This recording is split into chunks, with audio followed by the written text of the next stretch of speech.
cheat on me? Enjoy your new life. Me and my friends sometimes hang out with a guy we will call Mark. Now, Mark is in his 40s, happily married to a woman. They have 2 kids in their teens. I will tell this story as accurately as possible from what Mark told us. As you all know, married life can many times get boring with 9-to-5 jobs, mundane life in a small-time village. Kids are growing up so you don't have to look after them 24/7 anymore. So you do what you can to make life interesting. You get a dog, start some hobbies etc., or so at least Mark thought. He also thought that his happy little life would last forever.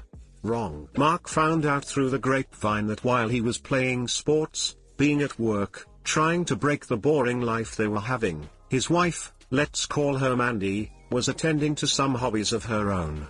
Hobbies that included getting sweaty and real passionate with another man from a few towns over. At first the rumors didn't bother him, they were rumors after all. But something in Mandy's behavior started to change. No more funny time with Mark, she started to get distant, no more talking, just yelling, being annoyed etc. It went on for a few months. This struck Mark as off, and one time after we were done playing soccer, he asked us what to do. We came up with several advice, like confronting her. But Mark didn't want to ruin his marriage over some mood swings and a rumor. So he did what every sane man would do, /s. He set up cameras all through the house. And I am talking by quality stuff here. He had cameras in the bathroom, living room, their bedroom, basically everywhere but the room of his children.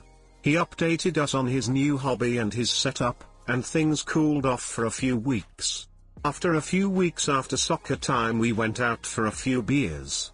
Mark wasn't quite himself, so we inquired what was wrong. He told us that he, after several nights of reviving tape, found out that Mandy indeed was cheating on him. He was furious. They were married 20+ years, they were high school sweethearts with 2 boys, and she betrayed him. Now comes the revenge part. He didn't confront her right ahead. Mark formulated a plan. Living only a few towns over, he had no problem getting the guy's phone number. Now you all know those pesky advertising companies who call you to get you to buy products, right? Mark pretended to be one and called the guy with the pretends he was selling him some body cleansing pills and other poop. He knew the guy was overweight, and being quite a smooth talker, he didn't have much problem getting him hooked. He got the guy's first and last name, which he already knew, his address, SSN, job address and some other stuff that doesn't really matter to the story. He told the guy he was in a ballot for different prizes from the company he was working for, and he would stay in touch in case the guy won anything. After that, came part 2. While Mandy was at work on a Friday, he packed all the stuff she owned, clothes, jewelry, collectibles and other stuff into their family car. They have a VW Touran, so everything she had easily fit in. When Mandy came home from work he told her they were going on a trip. At first she was against it, but again the smooth talking convinced her to roll over pretty quick, and she got in the van with him. Before that he took the boys to one of our friends' house. They weren't 18 yet and he is a responsible father, and off they went. Where did they go, you ask? Remember how he called the guy Mandy was cheating with? I think you know the answer. Sadly, or very hilariously, Mandy had no clue. He took her, all of her belongings, to the guy's address and called him on the way, telling him to come outside. He said he won the first prize and he was on his way to give it to him personally. Mandy still had no clue, she thought he was just pranking one of his friends. I believe you realized by now that she isn't the brightest one in this world. Imagine her and Guy's face when he rolled into the parking spot of Guy's house.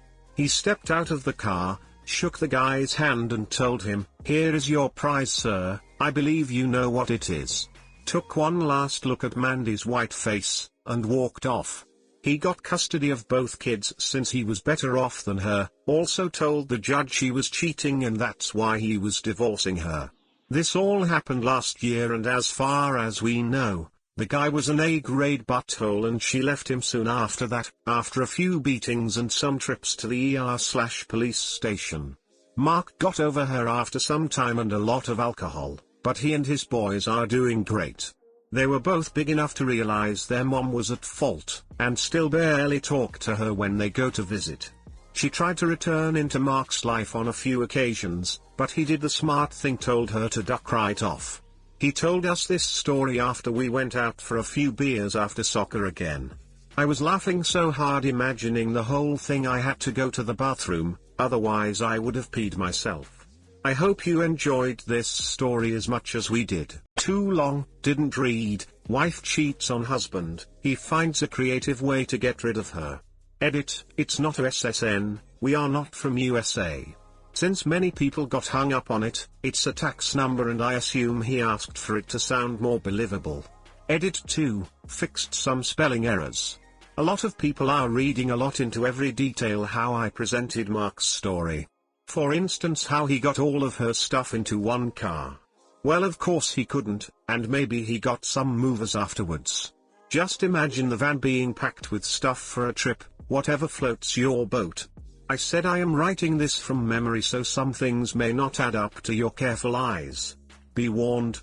I also wasn't at the court hearing for custody, but the kids live with him and they visit the mother every other weekend. I asked them how it is and they said it's pretty petty between her trying to get their approval and trying to convince them she was not at fault. They are 16 and 17 years old now, so I believed them. I guess I am sorry for doing that. Lastly, this story is fake just because he got the rights to the kids. I know how things are in the USA, but as far as I know, judges here take into account everything. They rather give them to the person who is more equipped to take care of them. That includes salary, where they live, how they act in court. Get off your USA high horse, since not all governments are female-centered and corrupt. Hey guys, please like, comment, and subscribe. It would really help me out, thanks. Plot twist, this is all an advertisement for the VW Touran. Illegal eviction and he still gets custody? I think this is imaginary revenge.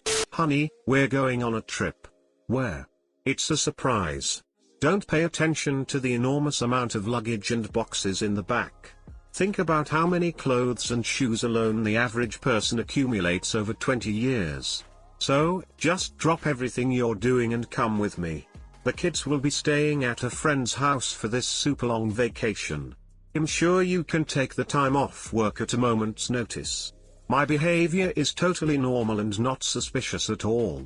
She cheated on her smooth-talking, smart husband with an overweight wife, beating, dumb enough to buy diet pills through the phone. Man?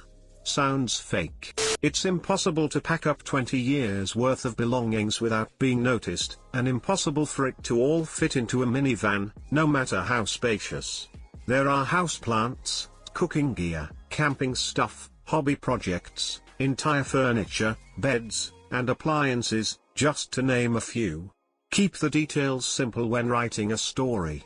Change it to dropping her off with an overnight bag only, and that she can fight for her stuff back in court.